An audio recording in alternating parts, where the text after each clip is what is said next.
ঢাকার অভিজাত এলাকায় চলছে গোপন বৈঠক। ছক কষছেন 14 জন ইনসাইডার। লক্ষ্য শেখ হাসিনাকে ফেরানো। ডোনাল্ড ট্রাম্প তার ফেসবুক আইডি থেকে পোস্ট দিচ্ছেন যে শেখ হাসিনা বাংলাদেশে ফিরে আসবেন খুব শীঘ্রই। সাথে সাথে আওয়ামী লীগের নেতাকর্মীরা উজ্জীবিত হয়ে গেছে। সাবেক প্রধানমন্ত্রী শেখ হাসিনাকে ফেরাতে 14 জন কাজ করছেন কি? 14 জন উঠে পড়ে লেগেছেন শেখ হাসিনাকে কিভাবে ফেরানো যায়। সাবেক প্রধানমন্ত্রী শেখ হাসিনা তিনি কি ভারত থেকে বাংলাদেশে ফিরতে চলেছেন? ডক্টর মোহাম্মদ ইউনূস সরকারকে ব্যর্থ হতে যাচ্ছে, সে বেশি দিন ক্ষমতায় থাকবে না। আসসালামু আলাইকুম সম্মানিত প্রিয় দর্শক, আজ কিন্তু আরো একটি খুবই গুরুত্বপূর্ণ নিউজ নিয়ে দর্শক আপনাদের মাঝে হাজির হয়েছি। অবশেষে কিন্তু ডোনাল্ড ট্রাম্প এবং কিন্তু নরেন্দ্র মোদীর যৌথ পরিকল্পনায় আবারও প্রধানমন্ত্রী হয়ে কিন্তু দেশে ফিরছেন শেখ হাসিনা। হ্যাঁ দর্শক, এমনই একটি খবরে কিন্তু তোলপাড় পুরো সোশ্যাল মিডিয়া, এমনকি বেশ কয়েকটি নামি দামি গণমাধ্যমে কিন্তু এই খবরটি ছাপা হচ্ছে। তবে কি শেষমেশ আওয়ামী লীগের অপেক্ষার অবসান ঘটতে যাচ্ছে? আবারও কি রাজনীতিতে ফিরছেন শেখ হাসিনা? হ্যাঁ দর্শক, সেটার বিস্তারিতই কিন্তু আজকে আপনাদের একেবারে প্রমাণ সহ দেখিয়ে দিব আমরা। তাই আপনাকে বিশেষভাবে অনুরোধ থাকবে আমাদের আজকের এই ভিডিওটি একটু স্কিপ না করে একেবারে সম্পূর্ণ দেখবেন কিন্তু, তবেই কিন্তু আজকের এই গুরুত্বপূর্ণ খবরটি আপনি একেবারে সম্পূর্ণ বুঝতে পারবেন। তবে তার আগে বলে নিই দর্শক, আপনি যদি আমাদের চ্যানেলে নতুন হয়ে থাকেন তবে অবশ্যই আগে চ্যানেলটি সাবস্ক্রাইব করে ভিডিওতে একটি লাইক দিবেন, কারণ আপনাদের এই ছোট্ট কাজটির জন্যই কিন্তু আমরা পরবর্তীতে আরো গুরুত্বপূর্ণ নিউজগুলি আপনাদের সামনে তুলে ধরতে আগ্রহী হব। দর্শক শ্রোতা, আজ আর কথা বাড়াবো না, চলুন আমরা ধাপে ধাপে সেই গুরুত্বপূর্ণ ভিডিওগুলি এক এক করে দেখে আসি। আগে ঢাকার অভিজাত এলাকায় চলছে গোপন বৈঠক। স্তূপ করা ফাইল ঘেটে ঘেটে দেখা হচ্ছে কোথায় কি আছে। প্রতিটা পাতা থেকে খুঁজে খুঁজে বের করা হচ্ছে গোপন তথ্য। টার্গেট আগামী নির্বাচন। ছক কষছেন 14 জন ইনসাইডার। লক্ষ্য শেখ হাসিনাকে ফেরানো। গত 15 বছরে শেখ হাসিনা তার নিজস্ব লোকবল দিয়ে সাজিয়ে গুছিয়ে রেখেছেন দেশের প্রতিটি খাত। আয়া বুয়া থেকে শুরু করে উচ্চপদস্থ কর্মকর্তা সবাই যেন শেখ হাসিনার আস্থাভাজন লোকজন। এত সহজে এদের দমানো যাবে না, এটাই তো স্বাভাবিক। আর তাই তো শেখ হাসিনাও বর্ডারের ওপারে বসে গুনছেন দিনক্ষণ। এবার বেরিয়ে এসেছে আরও ভয়াবহ তথ্য।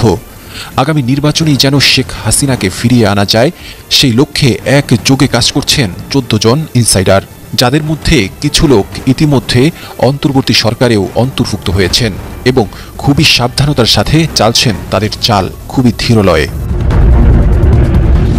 সম্প্রতি আল জাজিরার অনুসন্ধানী সাংবাদিক জুলকারনাইন সায়ের তার এক ফেসবুক পোস্টে লেখেন, অন্তর্বর্তীকালীন সরকারের কেন্দ্রস্থলে অবস্থিত কতিপয় উপদেষ্টা যারা অত্যন্ত দুরভিসন্ধিমূলক উদ্দেশ্য নিয়ে সরকারে প্রবেশ করেছে, তারা কিছুতেই সাধারণ নির্বাচনের মাধ্যমে দেশে একটি রাজনৈতিক সরকার যেন ক্ষমতায় আসতে না পারে সেই লক্ষ্যে কাজ করে চলছে। এই চক্র বাংলাদেশ সেনাবাহিনীর ভিতরও অস্থিরতা সৃষ্টির চেষ্টা করছে। যদি অনতিবিলম্বে এদের বিষয়ে যথাযথ ব্যবস্থা গ্রহণ না করা হয় তাহলে বাংলাদেশের সার্বভৌমত্ব হুমকির সম্মুখীন হবে বলেও শঙ্কা প্রকাশ করেন তিনি। এই চক্রের সদস্যরা প্রধান উপদেষ্টাকে নেতিবাচকভাবে প্রভাবিত করছেন। যথাসময়ে নির্বাচন অনুষ্ঠিত না হলে ডক্টর ইউনূসও সম্ভবত তার পদটি ত্যাগ করবেন, আর সেই সুযোগে তার পদটি বাগিয়ে নিতে সচেষ্ট রয়েছে ওই চক্র। সেই লক্ষ্যে তাদের পছন্দের একজনকে কিছুদিন আগে ক্যাবিনেটে নেওয়া হয়েছে বলে দাবি করেন এই অনুসন্ধানী সাংবাদিক। জুলকারনাইন সায়ের আরও লেখেন, উপদেষ্টা, সচিব, গুরুত্বপূর্ণ পদ, সামরিক বাহিনীর শীর্ষ কর্মকর্তা সব মিলিয়ে এদের মূল ইনসাইডারের সংখ্যা 9 জন, আর ভাইটাল আউটসাইড অ্যাক্টর আরও 5 জন। এছাড়াও আরও বেশ কয়েকজন রয়েছে এদের দলে। উপযুক্ত সময় তাদের নাম ও বিস্তারিত প্রকাশ করা হবে। সাধারণ জনগণ ও রাজনৈতিক দলগুলোর এদের বিষয়ে সোচ্চার ও রুখে দেওয়ার সময় ঘনিয়ে এসেছে বলেও উল্লেখ করেন তিনি। সাবেক প্রধানমন্ত্রী শেখ হাসিনাকে ফেরাতে 14 জন কাজ করছেন কি? 14 জন উঠে পড়ে লেগেছেন শেখ হাসিনাকে কিভাবে ফেরানো যায় এবং বর্তমান সরকারকে কিভাবে উৎখাত করা যায় সেরকম কর্মকাণ্ড ভেতরে ভেতরে চলছে। অনুসন্ধান কি সেরকমটাই বলছে? সেরকম রীতিমতো বিস্ফোরণ ঘটানো মন্তব্য করেছেন আল জাজিরার বেশ আলোচিত সমালোচিত সাংবাদিক জুলকারনাইন সায়ের। তিনি তার ফেসবুক পোস্টে সেরকম একটা আভাস দিয়েছেন এবং সেখানেই তিনি বলতে চেয়েছেন এমনকি শেখ হাসিনার এজেন্টরা বাংলাদেশের বর্তমান অন্তর্বর্তীকালীন সরকারের অভ্যন্তরেও রয়েছে, উপদেষ্টা পরিষদেও রয়েছে। কি আসলে সত্য ঘটনা। শেখ হাসিনা ফিরছেন, এই আলোচনা অনেক দিন থেকেই যখন চলছে, তখন জুলকারনাইনের গত 4 দিন আগে করা এই পোস্টটা এখন 4 দিন পরে এসে অনেক বেশি আলোচিত হচ্ছে, যখন কিনা পার্শ্ববর্তী দেশ ইন্ডিয়াতে বিশ্ব গোয়েন্দা প্রধানদের রীতিমতো সম্মিলন ঘটেছে।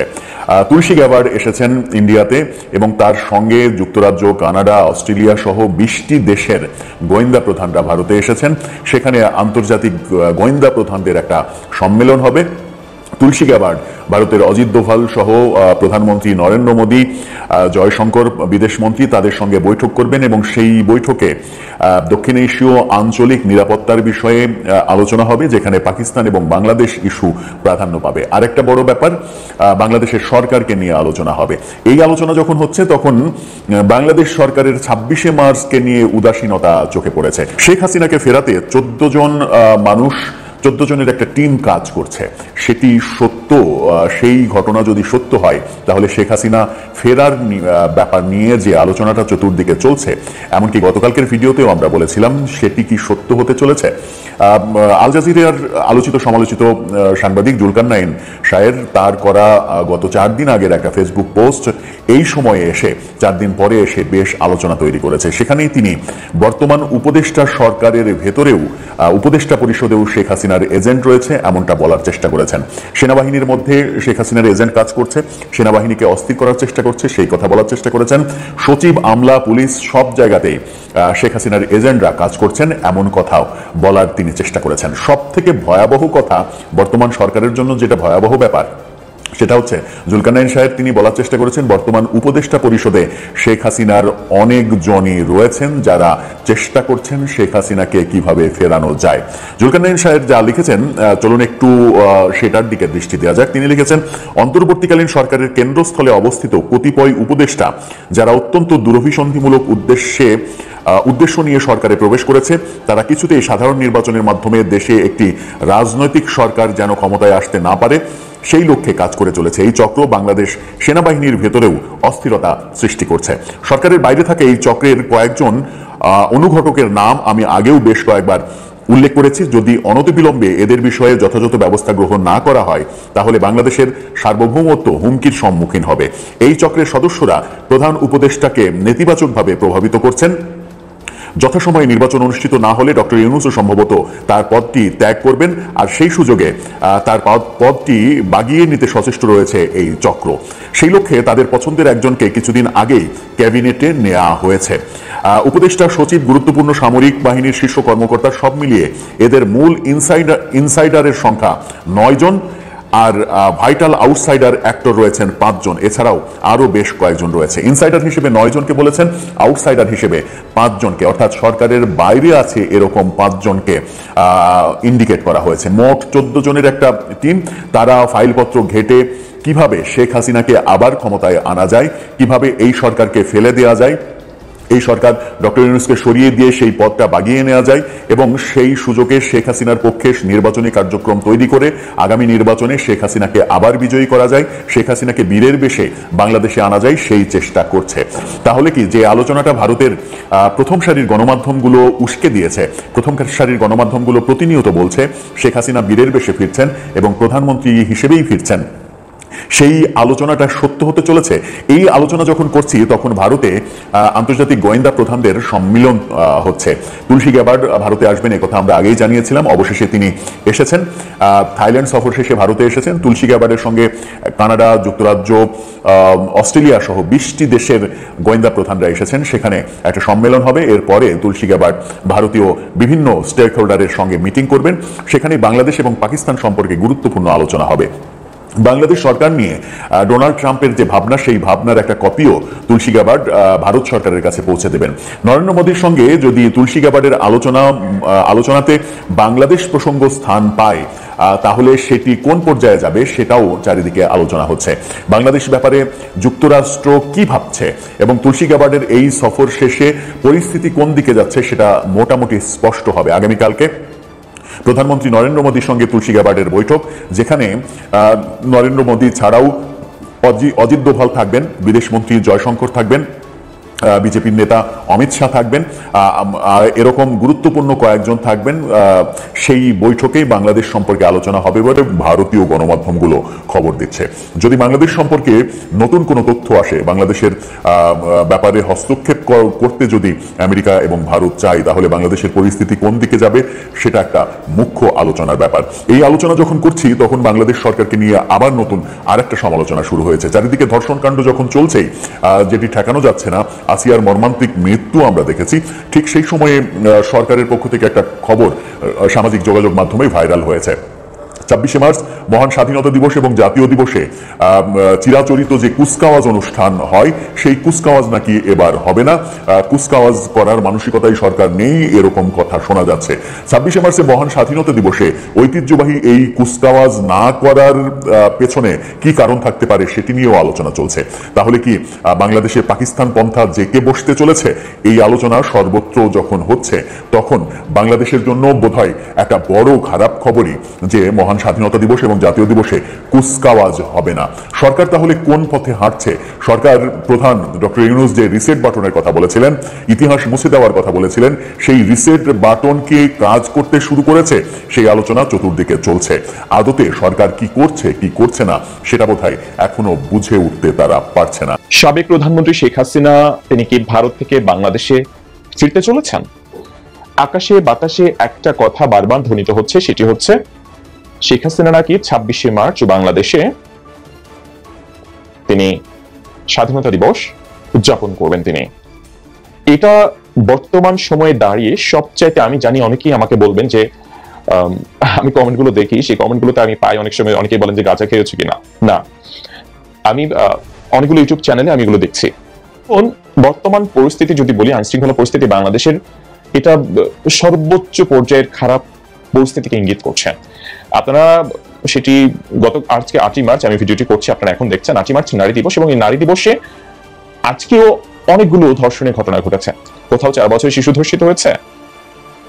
মানে এটা এমন ভাবে বেড়েছে বা বাড়ছে যেটা প্রতিনিয়তই প্রতিদিনই আমরা হয় ছিনতাইয়ের খবর পাচ্ছি, না হয় মবের খবর পাচ্ছি, না হলে রেপের খবর পাচ্ছি। মনে হচ্ছে যেন এই বিষয়গুলো একেবারেই স্বাভাবিক হয়ে যাচ্ছে ডে বাই ডে, এবং এগুলোর বিরুদ্ধে আমরা যে শক্ত কোনো প্রতিরোধ সরকারের দিক থেকে দেখতে পাচ্ছি, সেটা হতে পারে ভোকাল কোনো প্রতিরোধ, সেটাও আমরা খুব একটা পাচ্ছি না, বা সেটি আমরা আইন শৃঙ্খলা বাহিনীর দিক থেকেও আমরা খুব একটা বেশি দেখতে পাচ্ছি না যে হারে ঘটছে। উল্টো আমরা দেখতে পাচ্ছি যে ঢাকা ইউনিভার্সিটিতে ওড়না পরার নানান ঘটনা, এগুলো আপনারা জানেন, এগুলো আমি বলে আসলে ভিডিওটা লম্বা করতে চাই না। এই ঘটনাগুলোতে আমরা দেখতে পাচ্ছি বরং তৌহিদি জনতার একটা মব, একটা গ্রুপ, তারা থানায় যায়, সেখানে গিয়ে তারা আসলেই মনে হচ্ছে যেন আইন আসলে এখন মামার হাতের মোয়া হয়ে গেছে। মানে আমার নিজের একটা জিনিস করতে ইচ্ছে করছে, আমি আইনের তোয়াক্কা করছি না। বা একটা দেশে আইন কখন মানুষ নিজের হাতে তুলে নেয়, কখন নেয় আইন নিজের হাতে? যখন দেখে যে দেশের প্রচলিত আইনি ব্যবস্থার উপরে মানুষের ভরসা উঠে গেছে। সেই এইসব ক্ষেত্রে দুইটা পক্ষর নানান ধরনের ঘটনা ঘটে। একটা পক্ষ হতে পারে যারা আদতে নির্যাতিত, তারা আইনের সাহায্য না পেয়ে তারা নিজেরা আইন নিজের হাতে তুলে নেয়। এটা একটা বিষয় যেটা হয়তো বা একটা মোরাল সাপোর্ট সমাজের একটা অংশ দিয়ে থাকে যে হ্যাঁ, তারা হয়তো বা আইনের কাছে গিয়ে আশ্রয় পায়নি, সে কারণেই তারা আইন নিজের হাতে তুলে নিয়েছে। এক্ষেত্রে এই সুযোগটা আসলে অপরাধী একটা পক্ষ আছে তারা ব্যবহার করে, তারা নিজেরাই আইন নিজের হাতে তুলে নেয় অপরাধী কর্মকাণ্ড, অপরাধমূলক কর্মকাণ্ড সম্পাদন করার জন্য, এবং সেই ক্ষেত্রে দেশটা পুরো বিশৃঙ্খল হয়ে ওঠে। এবং সাধারণ মানুষ নিশ্চয়ই নিষ্কৃতি চাইছে সরকারের দিক থেকে, যে অ্যাক্টিং যে গভর্নমেন্ট রয়েছে বর্তমান বাংলাদেশে, তাদের দিক থেকেও শক্ত কোনো পদক্ষেপ তারা এক্সপেক্ট করছে। সেটা যদি তারা না পায় তখন কি হবে? সাধারণ মানুষকে আবার রাস্তায় নামবে? তাদের কি আবারও পুনরায় নিজেদের বুকের রক্ত ঝরিয়ে তাদের স্বপ্ন বাস্তবায়নের জন্য দাম চুকাতে হবে? তারা কি আদৌ ফিল করছে তারা আগেই ভালো ছিল? কারণ এর মধ্যে আমরা অনেক ফেসবুক সেলিব্রিটিকে দেখতে পাচ্ছি যারা স্ট্যাটাস দিচ্ছেন। অনেকেই 1.5 মাস আগে 2 মাস আগে স্ট্যাটাস দিয়েছিলেন আগেই ভালো ছিলাম, 1.5 মাস 2 মাস পরে এখন অনেকেই ডিরেক্টলি এখন লেখার চেষ্টা করছেন বা লিখছেন। অনেকে কেউ লিখেছেন, আমি দেখেছি ফেসবুকে, ব্রিং ব্যাক শেখ হাসিনা, এমন স্ট্যাটাস আমি দেখতে পাচ্ছি। তার মানে কি শেখ হাসিনা ফিরছে বাংলাদেশে? সেই পরিস্থিতি কেমন হতে পারে জানান কমেন্টস বক্সে। ধন্যবাদ। দর্শক, আলোচনা তো শুনলেন। আলোচনাটি শোনার পর আপনার কি মনে হয়েছে? আদৌ কি হাসিনা দেশে ফিরতে পারবেন সত্যি সত্যি? আদৌ কি ট্রাম্প এবং মোদি কি হাসিনাকে ফেরানোর জন্য পরিকল্পনা করছেন? তবে না হয় কেন এভাবে গণমাধ্যমগুলি এগুলি প্রচার করছে? ভারত কেন এভাবে উঠে পড়ে লেগেছে হাসিনাকে বাংলাদেশে আবারও ফিরিয়ে আনতে? দর্শক, এই বিষয়ে কমেন্ট করে জানিয়ে দিন আপনার মূল্যবান মতামতটুকু। কারণ আপনাদের মতামতটুকু আমাদের কাছে খুবই গুরুত্বপূর্ণ দর্শক। আশা করি সকলে অনেক ভালো থাকবেন। আজ এ পর্যন্তই দর্শক, আল্লাহ হাফেজ।